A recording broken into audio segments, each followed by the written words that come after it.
오늘은 본문을 중심으로 해서 구속받은 자의 찬양, 구속받은 자의 찬양이라는 제목으로 하나님 말씀을 나누기를 원합니다.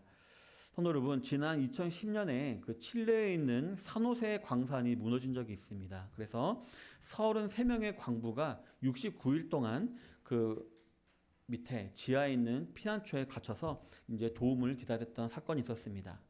그 광부들이 69일 동안 그 지하에 있는 대피소에서 무엇을 했을까요? 할 수 있는 게 없었겠죠. 그래서 위에서 내려다주는 음식을 먹으면서 생명을 부지하고 또 이제 여러 가지 뭐 도움을 주었지만 이 당시 뭐 이 사람들은 그 좁은 공간에서 할 수 있는 것이라고는 아무것도 없었을 것입니다. 특히 자신들의 구원을 위해서, 자신들의 구출을 위해서 할 수 있는 것은 아무것도 없었을 것입니다. 하지만 이때 칠레 대통령이요 가만히 있지 않았다고 합니다. 이들을 안심시키고 구출하기 위해서 많은 방법을 사용했다라고 그 기사에 보면 나와 있습니다. 먼저 그들이 생을 포기하지 않게 하기 위해서 그들을 끊임없이 위로를 하고 구멍을 뚫어서 음식물을 내려주기도 하고 또 가족들과 끊임없이 통화를 할 수 있도록 배려했다고 합니다. 심지어는 영상 장비를 내려주었다고 합니다. 그래서 그 당시 이제 칠레와 우크라이나의 친선 축구 시합이 있었는데 그 안에서 그 축구 경기까지도 보게 해주었다라고 합니다.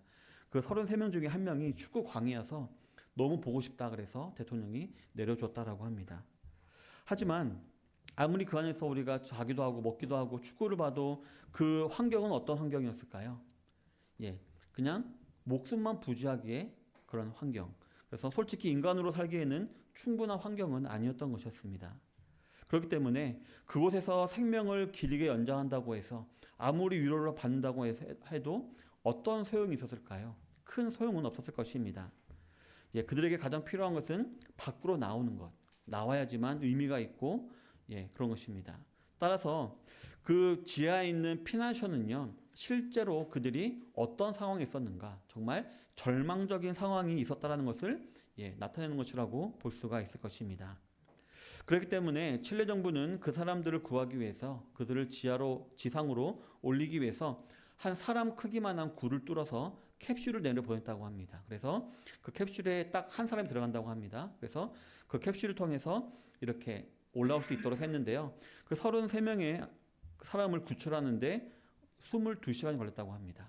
22시간에 걸쳐서 그 모든 사람들을 다 구출해 주었다고 합니다. 그래서 그들은 결국 모두가 다 가족의 품으로 돌아가게 되었고요. 세계적인 영웅으로 칭송받게 되었다라고 합니다.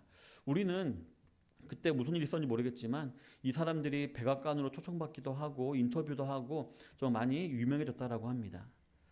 근데 우리가 가만히 살펴보면 아까도 말씀드렸듯이 이 사람들은 그냥 그 지하에 갇힌 채로 가만히 있기만 했습니다. 근데 지상에서 칠레 정부와 대통령이 갖은 노력을 다해서 그들을 구출했던 것이었습니다. 그리고 이 캡슐을 만드는 공사에 무려 420억 원이 들었다고 합니다. 이 33명을 구하기 위해서 유례적으로 쓰는 그 캡슐에 420억 원의 돈을 지출한 것입니다. 적은 액수가 아니었죠. 성도 여러분, 오늘 본문 2절에 보면요 속량이라는 단어가 나옵니다. 이 속량이라는 단어 많이 들어보셨나요? 이 속적 선양교회를 줄이면 속양이 되는데요. 그런 의미가 아니고요. 이 속량이라는 단어는 정말 우리가 전혀 실생활에서는 쓰지 않는 단어이기 때문에 한마디로 설명해라 그러면은 약간 주저하겠지도 모르겠습니다. 그래서 이를 이해하기 위해서 옛 개역 한글판 성경에 보면은 이 번역판에는 속량이라는 단어를 구속이라는 단어로 이렇게 번역하고 있음을 보게 됩니다. 구속이라는 단어 좀 아시나요? 그리고 뭐 철컹철컹하는 이 구속, 그게 아니라 하나님께서 구원하셨다라는 그런 의미인데요. 이 구원이라는 따라서 큰 틀 안에서 우리가 이 속량이라는 단어를 해석하면 된다라고 우리가 알 수가 있는 것입니다. 그리고 이 속량이라는 단어는요, 이런 의미가 있습니다. 원래 이 사람이 신분이 있었는데 신분에서 이렇게 내려가 있었습니다. 예를 들면 양반이었다가 종이 된 것입니다. 근데 이 종이 어떤 대가를 지불하고 다시 양반의 신분으로 회복했다. 뭐 이런 의미가 이 속량이라는 단어에 있습니다. 따라서 우리는 여기서 다윗이 이 시를 지은 의도가 무엇인지를 우리가 알 수가 있을 것 같습니다. 다윗이 생각하기에 우리 성도들은 모두가 다 구원을 가지고 있는데 근데 즉 어떤 놀라운 대가를 통해서 우리가 이 귀한 구원을 받았는데 우리가 이 구원을 너무나도 쉽게 있는다라고 생각했기 때문에 이 시를 지었다라고 볼 수가 있습니다. 또한 이 속량의 결과가 무엇이었나요? 되찾는 것이었죠. 따라서 다윗은 우리가 이 속량의 결과, 우리가 어떤 큰 복을 얻었는데 그것을 모르고 있는 것 같다라고 생각해서 이 시를 지었던 것 같습니다. 그렇다면 이 속량의 결과, 우리 성도들이 얻는 것은 무엇일까요? 바로 회복입니다. 태초에 하나님께서 우리 인간을 만물의 영장으로 창조하셨던 그때의 신분과 지위로 우리를 회복시키는 것, 이것이 바로 속량의 결과인 것입니다. 그것도 우리에게 뭔가 자격이나 공로가 있어서가 아니라 로마서 5장 7절부터 8절에 기록되어 있듯이 의인을 위하여 죽는 자가 쉽지 않고 선인을 위하여 용감히 죽는 자가 혹 있거니와 우리가 아직 죄인 되었을 때에 그리스도께서 우리를 위해 죽으심으로 하나님께서 우리에게 대한 자기의 사랑을 확증하셨느니라 라고 기록하고 있듯이 오히려 받을 만한 조건이 전혀 없는 정말 죄인이자 원수였던 우리가 그저 하나님의 자비로우신 은혜와 사랑으로 말미암아 회복되었다라는 것, 이것이 바로 우리가 이 성령으로 말미암아 받게 된 선물이라는 것입니다. 우리 사람의 이성으로는 이해할 수 없는 신비죠. 그리고 그렇기 때문에 우리는 오늘의 설교 제목대로 우리를 구속하시기 위해서, 우리를 속량하시기 위해서 치르신 대가를 생각하고 또 그 은혜로 그에 따른 은혜로운 결과로서의 회복을 생각할 때에 우리는 마땅히 어떤 사람이 되어야 된다? 찬양을 올려드리는 사람이 되어야 한다는 것을 지금 다윗이 말하고 있는 것입니다. 성도 여러분, 이미 제가 말하고자 하는 내용은 다 나왔습니다. 하지만 오늘 본문을 통해서 조금 더 자세하게, 즉 구원을 받은 저와 여러분들이 왜 하나님을 찬양하는 삶을 살아야 하는지 그 이유를 한번 다시금 생각해 보겠습니다. 첫 번째로, 저와 여러분들이 하나님을 찬양해야 하는 이유는 절망 가운데서 구원해 주셨기 때문입니다. 2절부터 3절 한번 다 같이 읽어볼까요? 2절 3절 읽겠습니다. 시작. 여호와께 속량을 받는 자들은 그들을 속량하사 동서남북 각 지방에서부터 모으셨도다. 아멘. 먼저 시인은 여호와의 속량을 받은 자는 이같이 말할지어다 라고 말을 하고 있습니다. 저는 이 부분을 이렇게 설명할 때마다 이렇게 얘기를 합니다. 예전에 그 가수들이 콘서트 할 때 막 노래 부르다가 어떻게 하나요? 다 같이 그러죠. 다 같이 불러서 이렇게 다 같이 부르자라고 하는데요. 저는 지금 다윗이 이렇게 말하고 있는 것 같습니다. 우리 다 같이 찬양하자, 다 같이 말하자 말하고 있는 것입니다. 왜 그럴까요? 이 짧은 말에는요, 이런 의미가 있기 때문입니다. 지금 다윗은 알고 있는 것입니다. 내가 받은 구원이나 너희들이 받은 구원이나 똑같은 구원이다. 그렇기 때문에 너희들도 나와 같이 찬양을 해야 된다라고 지금 말을 하고 있는 것입니다. 즉 이 본문에는 구원의 보편성이 들어가 있는 것입니다. 다윗이라고 해서 위대한 왕이라고 해서 뭔가 특별한 구원을 받고 뭔가 또 뛰어난 구원을 받거나 우리는 또 일반 성도라고 해서 그보다 덜하거나 혹은 더 부족한 구원을 받거나 한 것이 아니라 다윗이나 우리나 똑같은 구원을 받았다라는 것입니다. 즉 다윗은 우리에겐 찬양할 제목이 충분하니 우리 다 같이 찬양하자라고 지금 독려하고 있는 것입니다. 그리고 그 다음에 이어지는 부분에 보면 그렇다면 우리가 동일하게 받은 구원, 그 구원의 내용이 무엇인가를 알려주고 있습니다. 첫 번째로는 여호와께서 대적의 손에서 그들을 속량했다라고 기록을 하고 있습니다. 여기서 말하는 대적은 누구일까요? 사탄이겠죠. 그리고 한편으로는 사탄이 가지고 있는 가장 강력한 무기, 바로 죽음을 의미하기도 합니다. 이 죽음은요, 모든 사람들이 피해갈 수가 없습니다. 그리고 이 피해갈 수 없다라는 이것 때문에 이 죽음의 공포로 인해서 사람들은 지금도 어떻게 하고 있나요? 계속해서 잘못된 선택을 하고 있습니다. 즉 하나님을 떠나는 선택을 지금도 하고 있는 것입니다. 성도 여러분, 잘 아시다시피 우리 사람은요, 우리가 원하든 원하지 않았든 간에 태어나면서부터 죄인으로 태어났습니다. 그렇기 때문에 자연스럽게 죄를 먹고 마시며 살아가고 있는 것입니다. 이는 우리 인간으로서는 불가항력적인 어떤 그런 것입니다. 그런데 이 불가항력적인 원인은 우리에게 절망스러운 결과를 가져오게 되었습니다.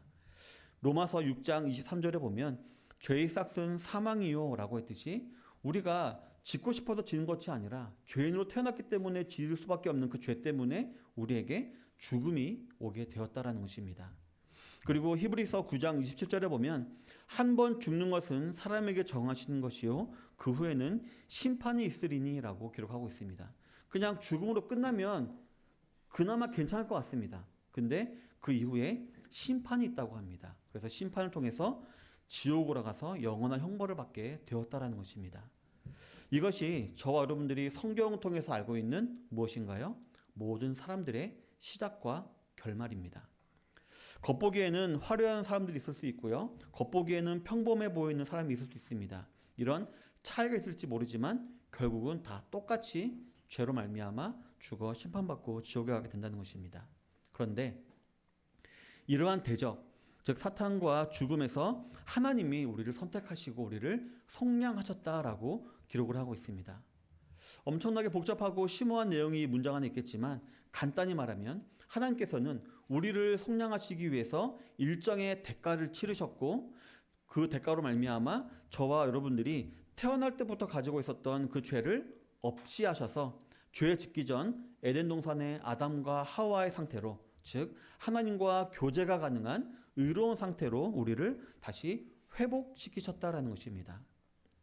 성도 여러분, 하지만 한 가지 의문이 있죠. 왜냐하면 우리 성도들도 세상 사람들과 똑같이 죽임을 당하는 것 같아 보이기 때문입니다. 하지만 우리는 기억해야 됩니다. 우리는 십자가에서 우리를 위해 대신 죽으신 예수님으로 말미암아 우리는 실제로 죄가 없는 의로운 상태가 되었다는 것입니다. 그리고 그 죽음을 이기신 그리스도로 말미암아 우리에게는 그 죽음이 어떻게 다가오나요? 공포나 끝으로 다가오나요? 아닙니다. 우리에게는 저 영원한 천국으로 가게 되는 문으로 여겨집니다. 죽음이라는 문을 거치면은 영원한 천국에 가게 되는 것입니다. 게다가 심판주 되시는 그리스도로 말미암아 죽어서도 우리가 심판을 통해 정죄받는 것이 아니라 의롭다 인정함을 받아서 상을 받게 되는 것입니다. 즉 천국에서 영원한 생명이라는 상을 받게 되는 것입니다. 여기까지도 바로 우리가 성경을 통해서 알고 있는 우리 그리스도인의 결국입니다. 말로는 대적의 손에서 그들을 속량했다라고 짧게 기록되어 있지만 이 안에는 이렇게 풍성한 내용이 기록되어 있는 것입니다. 또한 이어서 시인은 이렇게 말하고 있습니다. 동서남북 각 지방에서부터 모으셨도다라고 말입니다. 이 시가 쓰여질 당시에는 구약시대였죠. 구약시대에서는 오직 하나님의 선민인 이스라엘만 구원을 받았습니다. 물론 소수의 이방인들이 있긴 했겠죠. 그래서 이 다윗의 증조 할머니도 루시잖아요. 이방인이었습니다. 하지만 그럼에도 불구하고 구약시대의 하나님의 주된 관심은 주로 이스라엘 백성에게만 있었음은 우리가 부인할 수가 없는 사실입니다. 그런데 그런 구약시대에 이 시인이 지금 말하고 있습니다. 하나님께서 동서남북 각 지방에서부터 구속할 자들을 모으셨다라고 말입니다. 이는 이미 구약시대 때부터 하나님의 구속계획 가운데는 이스라엘 백성뿐만 아니라 동서남북, 즉 이방의 다른 나라 사람들도 다 포함되어 있었음을 우리에게 알려줍니다. 그래서 우리가 구약 성경을 읽다 보면 한 가지 의문이 있습니다. 도대체 왜 우리가 이스라엘의 백성의 역사를 배워야 하는 거지? 라는 의문이 들 때가 있습니다. 그때 우리는 이렇게 깨달아야 합니다. 예수 그리스도의 십자가 대속의 피와 그 효력이 이스라엘 백성뿐만 아니라 지금 이 말씀을 읽고 있는 우리에게도 미치고 있는 거구나. 그래서 우리도 회복될 수 있는 거구나. 그것을 알려주는 것이구나 라는 것을 우리에게 말하고 있다는 것입니다. 바로 여기까지가 우리가 성경을 통해서 알고 있는 사실, 즉 이방인인 저 여러분들이 구원을 받게 되는 경위가 기록되어 있는 것입니다. 하나님의 계획에는 태초부터 우리의 구원도 다 포함이 되어 있었던 것입니다. 너무 많이 들었죠. 너무 많이 들은 사실이죠. 그렇기 때문에 별 감흥이 없을지 모릅니다. 그래서 아멘도 안 나올지 모르겠습니다. 하지만 이는요, 우리가 평소에 하나님의 구속 사역을 깊이 상고해 보지 아니하고 너무 값싼 것을 여기고 있다는 것임을 보여주는 것이기도 할 것입니다. 되게 세속적인 예인데요. 제가 서울에 있을 때 우리 장인 장모님 집에서 같이 있었습니다. 되게 넓었거든요. 깨끗하고 그 당시에는 그렇게 좋은지 몰랐습니다. 근데 속초 내려와서 약간 작은 집에 살아보니까 와, 정말 대거리였구나. 정말 너무 깨끗한 좋은 집이었구나 생각을 하게 되었는데요. 마찬가지로 우리가 받은 구원이 정말 너무나도 귀중하고 너무나도 놀라운 것인데 우리가 너무 많이 이런 말을 듣다 보니까 어느새 당연한 것, 그냥 값싼 것으로 여길 때가 많이 있는 것입니다. 다윗이 가졌던 문제의식이 현대를 살아가는 우리에게도 불현듯 찾아온 것입니다. 그렇기 때문에 이 시는 지금 우리에게 살아서 우리에게 지금 말하고 있는 것입니다. 우리가 받은 구원이 얼마나 대단한 것이었고 얼마나 값비싼 것이었는지를 우리에게 알려주는 것입니다. 성도 여러분, 앞서 말씀드렸던 칠레 광부의 이야기를 한번 생각해 보시기 바랍니다. 저 여러분들 상황 어땠을까요? 우리는 그래도 그들보다 낫지 않나? 라는 생각이 들지도 모르겠습니다. 하지만 저 여러분도 똑같은 상황이었습니다. 죄인으로 태어나서 죄를 먹고 마시며 살아갔으며 하나님을 몰랐기 때문에 그러한 삶이 전부인 줄로 알고 살아가고 있었던 것이었습니다. 즉 우리는 죽어서 지옥에 갈 수밖에 없는 절망적인 상황에 다 놓여 있었던 것이었습니다.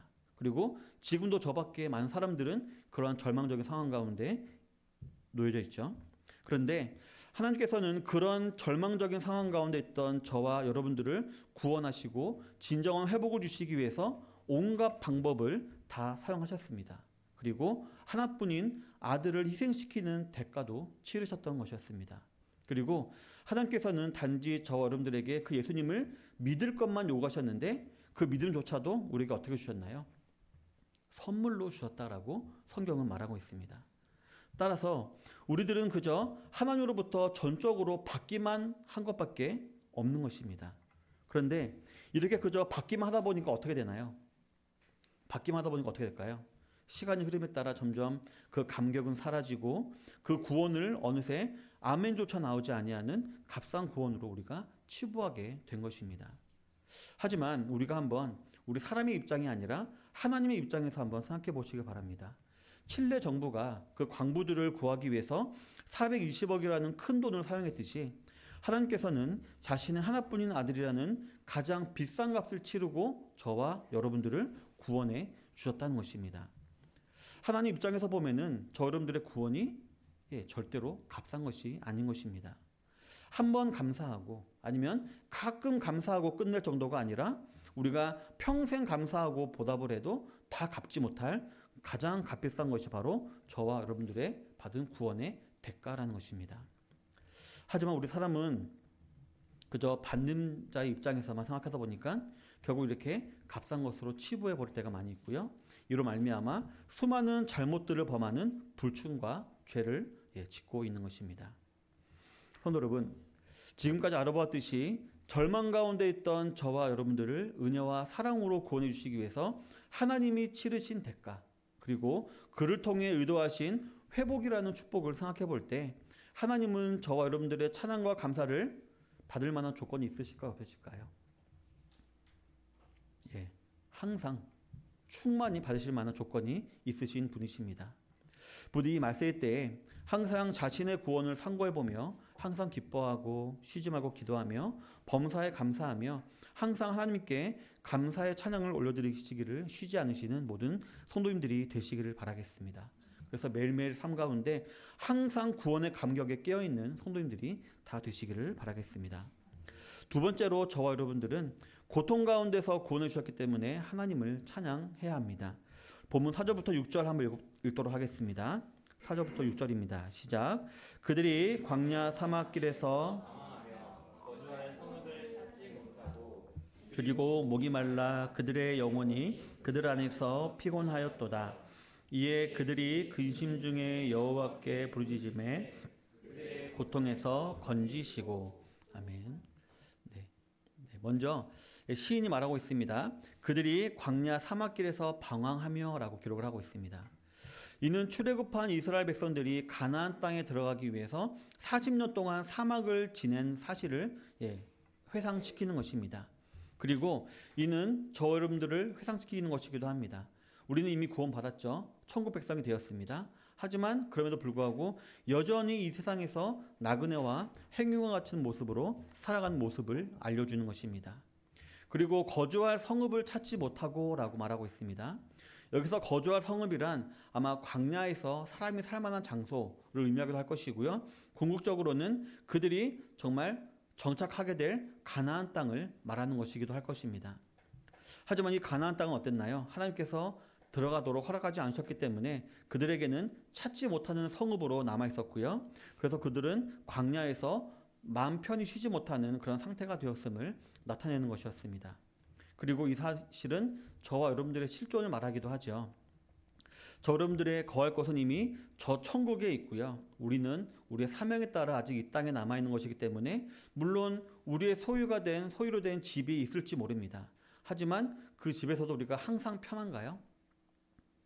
예, 아마 참된 평안은 우리가 누리지 못할 것입니다. 따라서 우리 성도의 삶이 이처럼 거주할 성읍을 찾지 못하는 불안정한 삶과 같다라고 지금 시인이 말하고 있는 것입니다. 이어서 줄이고 목이 말라 그들의 영혼이 그들 안에서 피곤하였도다라고 했는데요. 이 광야란 곳은 여러분들이 잘 알다시피 낮과 밤의 일교차가 무척 심하죠. 그래서 선인장이나 정갈 같은 생물 빼고는 살지 못하는 그런 환경입니다. 그렇기 때문에 먹을 것과 마실 물이 부족한 것은 당연하고요. 사람이 매일 먹는 것과 마시는 것을 고민해야 한다는 것만큼 큰 스트레스도 없기 때문에 속으로 피곤하게 되었다라고 말을 하고 있는 것입니다. 물론 하나님께서는 매일 아침 만나와 메추라기로 그들을 먹이셨죠. 하지만 이스라엘 백성들은 하나님을 잘 못 믿었습니다. 하나님의 신실하심을 잘 못 믿었습니다.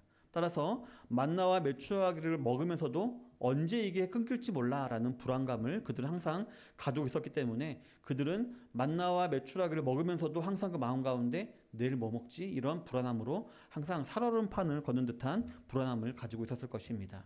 어떻게 보면 정말 할 필요 없는 걱정으로 스스로 불안에 갇혀 살았던 그들의 모습을 보게 되는 것입니다. 그런데요, 이는 저와 여러분들도 마찬가지이죠. 매일매일 저 여러분들은 어떻게 하나요?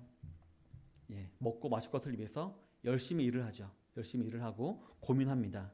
하지만 그렇게 날마다 고민하고 일을 하면서도 우리가 만족이 있을까요? 항상 그 내일에 대한 불안함이나 내가 하고 있는 일에 대한 회의감, 이게 맞나? 또 사람들과의 갈등 관계에 있어서 정말 그 안에서 갈급하고 피곤해하는 것이 우리 사람의 일생인 것입니다. 따라서 오늘 본문은 우리에게 그런 상황이 모든 인간에게 다 주어져 있다는 것을 알려주고 있는 것입니다. 그래서 우리가 알고 있죠. 성경에서는 우리 사람의 인생길을 광야에서의 삶과 같다라고 누누이 말하고 있는 것입니다. 그리고 우리 사람은 또 세상은 하나님이 내리신 저주로 말미암아 어떤 게 있나요? 우리가 땀을 흘리고 또 열심히 일을 해야지만 먹을 것을 얻을 수가 있고요. 또 아무리 땀을 흘려 수고한다 하더라도 우리가 이 땅에서 얻는 것은 무엇과 같나요? 가시와 엉겅퀴 같습니다. 왜냐하면 매일 해야 되기 때문에, 반복해서 해야 되기 때문에 우리를 완전히 만족시키지 못하는 썩어 없어질 것입니다. 따라서 우리가 이 땅에서 갖고자 열망하는 많은 것들이 있죠. 그런 것들을 취했을 때 당장은 너무 좋습니다. 하지만 그런 것들이 결국 나를 완전히 만족시키지 못한다. 더 나아가서 나를 구원시키지 못한다는 사실 때문에 오히려 우리의 마음은 더욱더 고민하게 되어지고 힘들게 되어 있다는 것입니다. 그래서 우리도 아마 솔로몬의 고백과 같은 똑같은 고백을 할지 모릅니다. 헛되고 헛되며 헛되고 헛되니 모든 게 헛되다라고 말입니다. 따라서 이 솔로몬도 말하고 있듯이 우리 모든 사람들은 필연적으로 고난 가운데 살아갈 수밖에 없는 것입니다. 그런데 문제가 있다면 이러한 절망적인 상황, 이 사람의 이러한 현실을요, 자기도 포함되어 있다라고 생각하는 구원받은 성도들이 있다라는 것이 문제입니다. 세상 사람들은 그렇게 어쩔 수 없이 살아갈 수 있지만 저 여러분들은 어떤 사람들인가요? 이미 성량을 받아 구원을 받은 사람들입니다. 그런데 환경만 바라보고 나의 인생도 절망적이다, 희망이 없다라고 생각하는 사람들이 있다는 것입니다. 우리의 본향인 천국을 바라보지 못하고 이 땅만 바라보며 살아가다 보니까 세상 사람과 똑같이 이런 절망과 고통 가운데 살아가며 아둥바둥할 때가 많이 있다는 것입니다. 그런데 성도 여러분, 오늘 이어지는 본문에 보면요, 성경이 이렇게 말하고 있습니다. 이에 그들이 근심 중에 여호와께 부르짖음에 그들의 고통에서 건지시고 라고 말입니다. 여기서 말하는 그들이란 하나님으로부터 구속을 받은 자들을 말하는데요, 그 구속받은 자들이 고통 가운데 구해달라고 부르짖기만 하면 하나님께서 반드시 그들을 구해 주신다는 것입니다. 왜냐하면 하나님은 선하시며 그 인자하심이 영원하신 분이시기 때문입니다. 구속해 놓으시고 속량해 놓으시고 될 대로 되라라고 내버려 두시는 분이 아니라 영원한 인자하심으로 돌보시고요. 혹 우리가 잘못으로 고통 가운데 거하게 되더라도 우리가 부르짖기만 하면 그 고통에서 구해주시는 분이 바로 저와 여러분들의 아버지 하나님이신 것입니다. 궁극적으로 하나님은 우리가 실수를 하더라도 언제라도 도움을 청하면 도움을 주시고 구원해 주시는 아버지이시기 때문에 저 여러분들이 현재 당하고 있다라고 여겨지는 모든 고통과 고난에서 다 건져 주시는 것입니다. 성도 여러분, 저 여러분들을 구원해 주신 하나님께서는요, 그 아들 예수 그리스도라는 값비싼 대가를 치르고 저 여러분들을 구원해 주셨습니다. 그런데 그런 저 여러분들이 미숙함과 연약함으로 인해 고난과 고통에 빠져 있을 때 그냥 내버려 두실까요? 만약 우리를 그냥 말 한마디로 그냥 이거 하나를 구하셨다면은 그냥 내버려 두셨을지도 모르겠습니다. 하지만 하나님께서는 우리를 구원해 주시기 위해서 하나뿐인 독생자이신 예수님을 죽이시는 대가를 치르시면서까지 우리를 구원하셨습니다. 그렇기 때문에 우리를 절대로 그냥 내버려 두실 수가 없는 것입니다. 반드시 회복시켜 주십니다. 우리는 단지 뭐 하면 될까요? 구하기만 하면 되는 것입니다. 그런데 우리가 구하지 않죠. 어떻게 하나요? 내 지식으로, 내 경험으로, 내 힘으로 해보려고 하다가 더 깊은 수렁으로 빠지게 되는 것입니다. 성도 여러분, 하나님께서 저와 여러분들을 구원하시기 위해 대신 죽으신 이 예수님의 사역, 이 사역의 효력은요, 지금도 여전히 저와 여러분들에게 미치고 있습니다. 과거에 한번 우리가 구원받을 때 그때 일하시고 효력이 끝난 것이 아니라 지금도 그 효력은 우리를 끊임없이 회복시켜 가고 있다는 것입니다. 따라서 과거에 우리가 받은 구원과 은혜에만 머물러 있지 마시기를 바랍니다. 지금도 하나님을 찬양하게 되시기 바랍니다. 그래서 그 구원이 우리 안에서 온전히 이루어져 가는 그 과정을 직시하시는 성도님들이 다 되시기를 바라겠습니다. 나를 죽이지 못하는 고통은 나를 성장시킬 뿐이다라는 경고가 있습니다. 고난 가운데서도 기도와 찬양함으로 구하시는 성도님들이 되시기를 바랍니다. 그래서 우리가 받은 구원의 능력을 그래서 새삼 체험하게 되시길 바랍니다. 그래서 주님의 장성한 분량에까지 회복되어 가는 것을 체험하게 되시는 성도님들이 다 되시기를 바라겠습니다. 세 번째로 저와 여러분들은 우리를 바른 곳으로 인도하시는 하나님이시기 때문에 그분께 찬양을 올려드려야 합니다. 우리 7절부터 9절까지 한번 읽도록 하겠습니다. 시작. 또 바른 길로 인도하사 거주할 성읍에 이르게 하셨도다. 여호와의 인자하심과 인생에게 행하신 기적으로 말미암아 그를 찬송할지로다. 그가 사모하는 영혼에게 만족을 주시며 줄인 영혼에게 좋은 것으로 채워 주심이로다. 아멘. 저와 여러분들을 구원하신 하나님께서는요, 저 여러분들을 지금도 고통에서 건져주고 계실 뿐만 아니라 사후 처리도 확실하게 해주시는 분이십니다. 본문에 보면 또 라고 나와 있습니다. 또 바른 길로 인도하사라고 분명히 기록하고 있습니다. 이는 반복적인 의미가 담겨 있는 것입니다. 저 여러분들은 한 번 실수한 것들을 또 실수할 수 있는 위험이 있는 연약한 존재이지 않습니까? 그렇기 때문에 하나님께서는 우리를 구원해 주신 이후에 마음대로 해봐라, 잘해봐라 이런 것이 아니라 항상 바른 길로 인도해 주시기 위해서 우리를 찾아오신다는 것입니다. 그리고 그러므로 말미암아 결국 우리로 하여금 거주할 성읍에 이르게 하신다라고 말하고 있습니다. 거주할 성읍이 어딘가요? 이스라엘 백성들에게는 가나안 땅이었겠지만 현대를 살아가는 저와 여러분들에게는 바로 저 천국을 의미합니다. 우리가 죽어서 천국 가기까지 하나님께서는 끊임없이 우리를 도와주시고 우리를 인도하신다는 것입니다. 아까 살펴보았듯이 로마서 6장 23절에 보면 죄의 싹은 사망이요 하나님의 은사는 그리스도 예수 안에 있는 우리 주 안에 있는 영생이니라라고 기록을 하고 있습니다. 죄의 길은 사망이지만 하나님의 길은 결국 영생, 천국이라고 분명히 말하고 있는 것입니다. 하나님께서는 한 번 구원하시는 사람은 절대로 천국으로 인도하시는 분이십니다. 그리고 8절에 기록되어 있듯이 하나님은 인자하심으로 저와 여러분들을 인도하시는데요. 여기서 인자하심이라는 단어의 뜻이 뭘까요? 그냥 뭐 착하고 선하고 그 좀 배는 많이 나온 어르신들이 이렇게 인자한 모습 그렇게 생각하기 쉬운데요. 여기서 인자하심이라는 단어를요, 제가 여기는 영어 성경에 보니까요 이렇게 해석하고 있더라고요. unfailing love라고 말하고 있더라고요. 실패할 수 없는, 실수할 수 없는 사랑, 그 사랑이 우리를 인도하고 있다는 것입니다. 바로 하나님은 저 여러분들이 연약해서 실수를 아무리 한다 하더라도 우리를 구원하시기로 한 사실이 실패할 수 없기 때문에 언제든지 우리를 구원하시고 언제든지 우리를 항상 바른 길로 인도해 주신다라고 말을 하고 있는 것입니다. 그것도 하나님은 기적을 통해서 우리를 인도하십니다. 이는 각 사람에게 역사하시는 하나님의 지혜가 우리 사람의 머리로는 측량치 못하고 다 알지 못하는 것이기 때문에 기적이다라고 시인도 찬양하고 있는 것입니다. 그리고 본문 9절에 보면 그가 사모하는 영혼에 만족을 주시며 줄인 영혼에게 좋은 것으로 채워주심이로다 라고 말하고 있듯이 하나님은 저와 여러분들의 인생 가운데 수많은 기적으로 지금까지 구해주셨고 또 구해주셨고 구해주고 계시고 또 앞으로도 바른 길로 인도하심으로 우리를 구해주실 것을 확신했기 때문에 지금 다윗이 말하고 있는 것입니다. 우리 찬양하자라고 말하고 있는 것입니다. 우리 사랑하는 성도 여러분, 우리 본문 1절 한번 다 같이 읽어볼까요? 시작. 여호와께 감사하라. 그는 선하시며 그 인자하심이 영원함이로다. 아멘. 저는 이 사실에 너무 감사한데요. 하나님이 악한 분이 아니라 선한 분이라는 사실에 저는 너무 감사합니다. 왜 그럴까요? 하나님은 전능하신 분이시거든요. 그 누구도 대적할 수 없는 분이시거든요. 그렇기 때문에 그분이 설령 악하다 한들 우리가 대항할 수 있을까요? 못 대항합니다.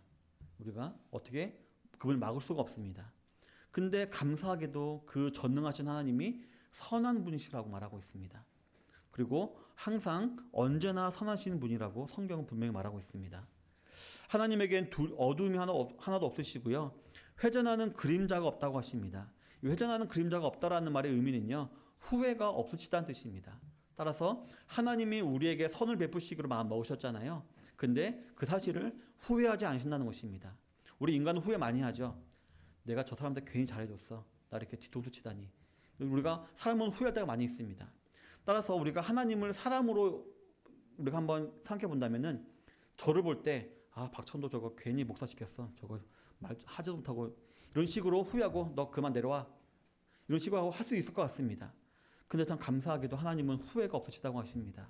그래서 그럴 정도로 우리에게 영원한 복을 내려주시는 그런 선한 분이신 것입니다. 그렇게 선하신 하나님께서 저와 여러분들을 구속하셨습니다. 또 구원하여서 인도하시기를 원하십니다. 하나님이 원하십니다. 우리가 구해서 그런 것이 아니라 하나님이 우리를 이렇게 선한 길로 인도하시기를 원하시고 또 지금도 그렇게 하고 계십니다. 또 하나님은요, 인자하심이 영원하신 분이십니다. 어쩔 때는 사랑이 많으시고 어쩔 때는 사랑이 없으시고 하신 분이 아니라 항상 언제나 완전하게 인자하신 분이 바로 하나님이시다라는 것입니다. 그렇기 때문에 그러한 인자하신 하나님께서 저와 여러분들을 고통에서 건지신 것입니다. 그리고 지금도 건지시고 계시고요. 앞으로도 영원히 우리를 건져 주실 것입니다. 즉 우리를 항상 바른 길로 인도하심으로 거주할 성읍인 천국에까지 이르게 하시는 것입니다. 그러면서 이 땅에서도 우리를 만족해 하실 것입니다. 그리고 항상 좋은 것으로 채워 주실 것입니다. 성도 여러분, 이처럼 오늘 이 세 가지 대지는요, 하나님의 우리를 향한 구원의 속성을 말하고 있습니다. 바로 과거, 현재, 미래, 영원하다라는 것을 우리에게 설명하는 것이라고 볼 수가 있습니다. 이러한 변함없으실 하나님을 묵상하며 항상 진심으로 감사, 찬송을 올려드리시는 모든 성도님들이 다 되시기를 바랍니다. 그리고 이러한 삶이 지금 과연 나를 구원하고 돌보시고 인도하고 있는가를 매 순간마다 확인하시고요. 하나님을 또 경험하시고 찬양하는 삶을 살기 원하고요. 또 그러한 삶이 전혀 지루하거나 재미없어 보이지 아니하고 진정으로 오늘도 하나님 어떻게 찬양할까? 어떻게 감사할까? 라고 하는 이런 삶을 갈구하게 되시는 모든 성도님들이 될 수 있기를 주님의 이름으로 축원합니다. 기도하겠습니다. 오늘 받은 말씀을 기억하며 기도하겠습니다. 우리가 받은 구원을 다시 한번 우리가 생각해 보겠습니다. 과거에 우리가 어떤 은혜로 구원받았고 또 지금 내가 어떤 고난 가운데 있는데 어떤 섭리로 내가 지금 구원받고 있으며 또 하나님께서 어떻게 나의 또 미래를 약속하고 계신지를 기억하며 우리가 감사하는 마음으로 항상 주님을 찬송하는 삶 살겠습니다라고 다 같이 기도하도록 하겠습니다. 하나님 아버지 참으로 감사드립니다. 오늘 말씀을 통하여서 우리가 받은 구원에 대해서 다시 한번 상고해보게 하심을 참으로 감사드립니다. 아버지 하나님, 정말 우리는 값없이 하나님의 은혜로 말미암아 구원을 받았습니다. 그런데 값없이 받았다는 이유 하나만으로 우리가 하나님께서 주신 그 아버지 하나님 구원을 우리가 너무 값없이 하찮은 것으로 여기고 있을 때가 많은 것 같습니다. 아버지 하나님, 하나님께서 우리를 구원하시기 위해서 치르신 예수 그리스도의 죽음이라는 대가를 우리가 묵상하게 해주시옵시고 또 그런 말면 우리가 어떤 상태에 이르게 되었는지 하나님과 교제할 수 있는 그 놀라운 신분으로 회복되게 되었는지를 상고함으로 말미암아 하나님 우리 가운데 그 구원을 감사하는 찬양이 넘치게 되도록 인도하여 주시옵소서. 그럼에도 우리 현실 삶 가운데에는 많은 어려움들과 슬픔이 있습니다. 또 그 가운데 하나님께서 지금까지 어떻게 또 구원해 주셨고 지금도 구원하고 계신지를 묵상하게 해주셔서 또 이런 확신으로 앞으로도 하나님께서 내가 나를 어떻게 구원하실지를 감사하며 나아가는 은혜를 쓰도록 인도하여 주시옵소서. 현실만 바라보고 낙심하고 불평불만한 것이 아니라 은혜 하나님을 기대하며 나아가는 우리 삶을 쓰도록 아버지 하나님 인도하여 주시옵소서. 하나님 아버지 감사합니다. 하나님 주신 하나님께서 우리에게 베풀어 주신 구원이 얼마나 귀한 것이고 얼마나 놀라운 것인지를 우리로 하여금 알게 하여 주시옵소서. 그래서 그 구원을 암으로 말미암는 찬양이 우리 입술 가운데 항상 가득할 수 있도록 인도하여 주시옵소서. 예수님 이름으로 기도드립니다. 아멘.